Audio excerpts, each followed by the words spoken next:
Hi, I'm Jade. And I'm Sam. We were going to make a traditional bread with our Nan and Pop. But we can't do it with them because we're in lockdown. So they recorded a bread making video for us. Hope you enjoy it.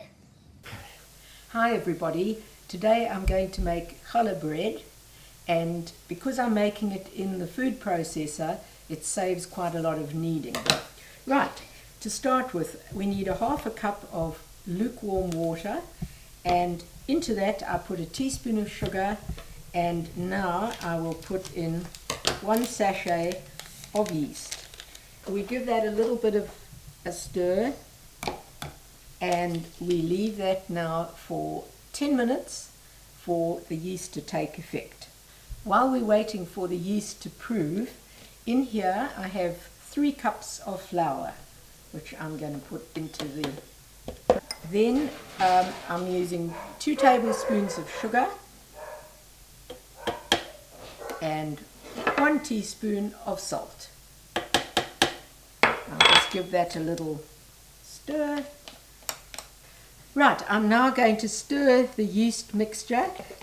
It looks like it's frothed up quite nicely. I will pour that into the machine, and now we process for approximately 12 to 15 seconds.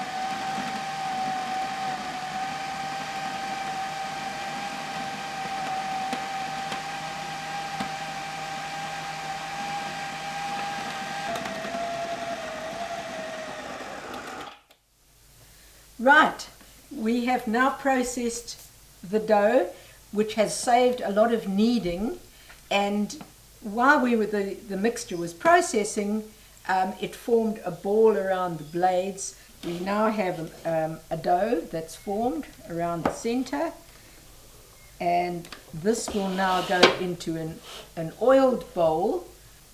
A little bit of oil in the bowl.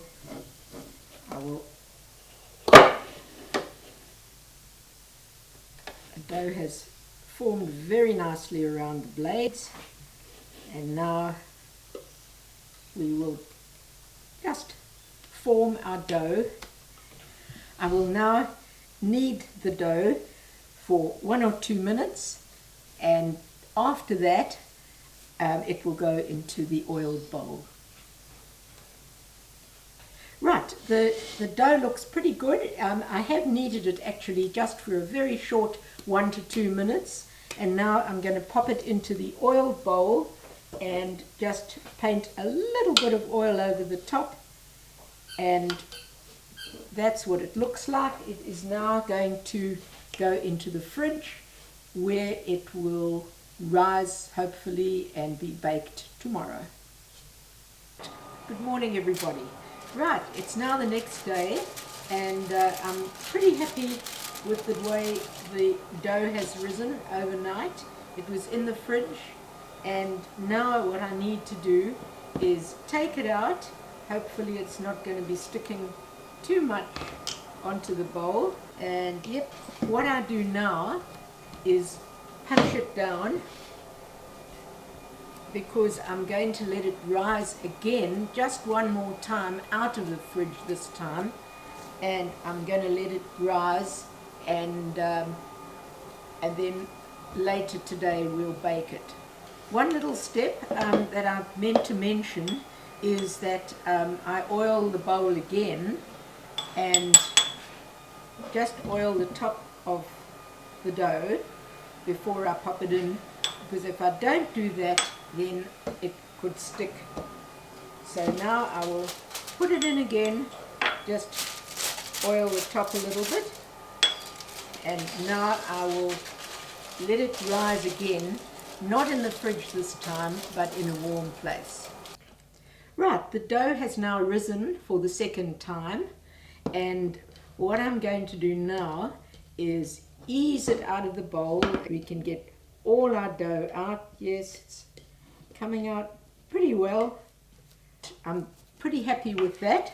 Now what I have to do now, I punch it down, and now we come to the interesting part. I have to divide the dough into 3 because we're actually going to plait it.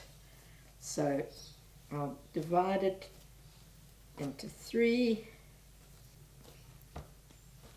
What I'm going to do is roll it. Roll it into a long sausage shape. Get a little bit of flour on my hand. I never put too much flour on because at this stage you don't need to add any extra flour. Just enough so that it doesn't stick to your hands.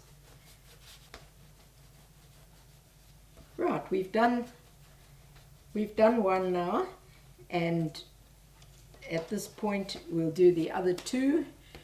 Right, we now have 3 lots of dough that have been rolled into sausage shapes, and I will now attempt to plait them together.